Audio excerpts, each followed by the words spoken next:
Hi everyone, it's Tameka Montgomery here with Why Not Me, and today I wanted to talk to you all about necessity and opportunity. So I had a conversation recently with a woman and we were talking about what are the two routes that people take to go into entrepreneurship. And typically it's either by necessity, perhaps they've lost a job, or it's by opportunity. Maybe they see a great opportunity in the marketplace, a gap, and they decide to pursue it. And someone asked me, do you think that there's greater success if someone chooses the necessity route or the opportunity route?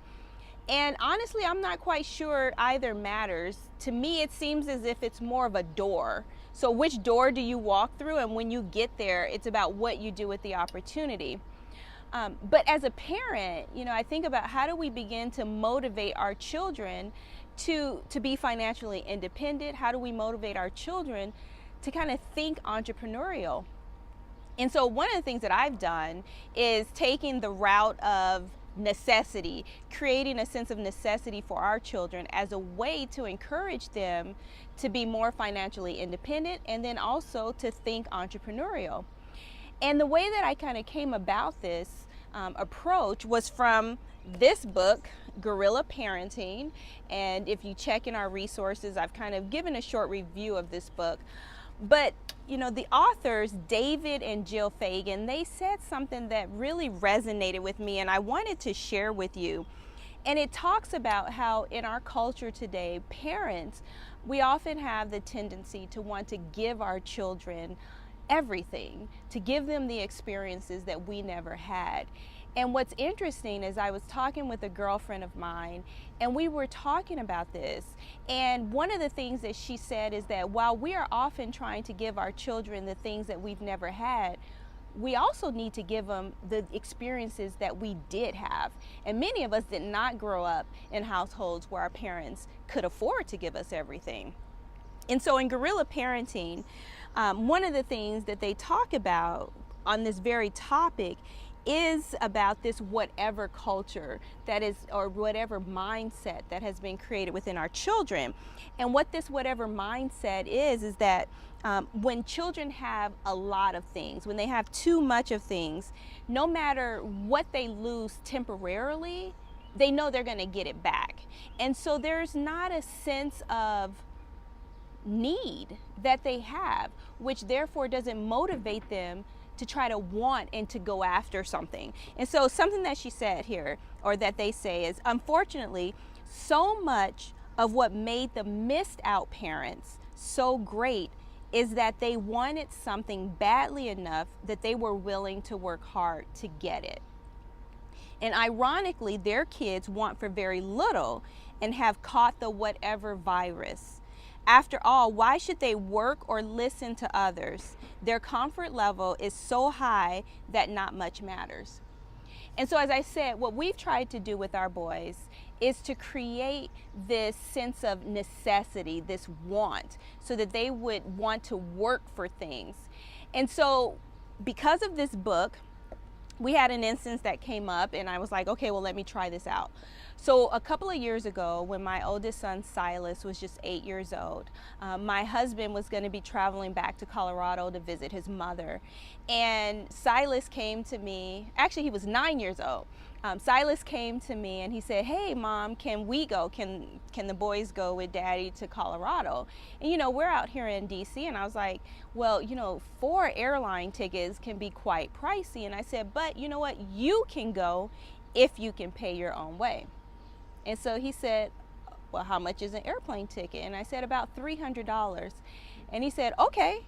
And so then he began to ask me, he said, well, could I find free things on Craigslist and then resell them? I was like, yeah, I don't know where he got that idea from, but we were like, sure. So his father, Jonathan, we helped him search for Craigslist on the free things, and then I helped him post them. And then he sold them. We also helped him prepare a sales pitch, and he went throughout the neighborhood here and he washed people's cars. He baked cookies. But at the end of that time frame, he had raised $300 and he purchased his own airline ticket, and he was able to visit his grandmother in Colorado with his father. And that experience, that creating that sense of necessity for him has made it so that now it's normal for him as well as his two younger brothers. And so I want to just take a moment and to ask Silas to come out here, because I think it's important for you all to hear what he thought about that experience. So here he is. Is that good? Okay. Speak up loud, okay? Okay. Go ahead. Okay, Silas. So I was just telling them about the time when you were 9 years old and you wanted to go visit Grandma in Colorado. And I said, sure, but you have to pay your own way. So can you just tell me when I told you you had to buy your own airline ticket, what did it make you think? How did you feel about that? Like, okay. I just need to figure out how to do it, but I can do it. You figured you could do it. And did you do it? Yes. And do you remember some of the things that you did? Yes, I washed cars. I made some cookies and sold them. And I took stuff from Craigslist and that was free and resold it. And resold them. And so when you earned the money to buy your ticket, how did that make you feel? Good. Made I you was excited because then I could go to Colorado. Yeah. See Grandma. And see Grandma. So now when I tell you if you want to do something or if you want something and I say, well, sure, but you have to pay for it, how does that make you feel? Like, oh, I can do that again. I can buy 2 of them. Yeah. So it's just normal for you. Yeah. Yeah.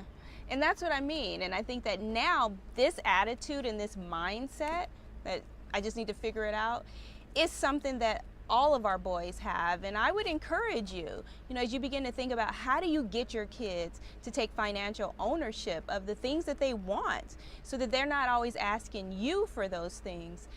One way is to create a sense of necessity by really challenging them to take ownership of some of the financial purchases that they want by being entrepreneurial.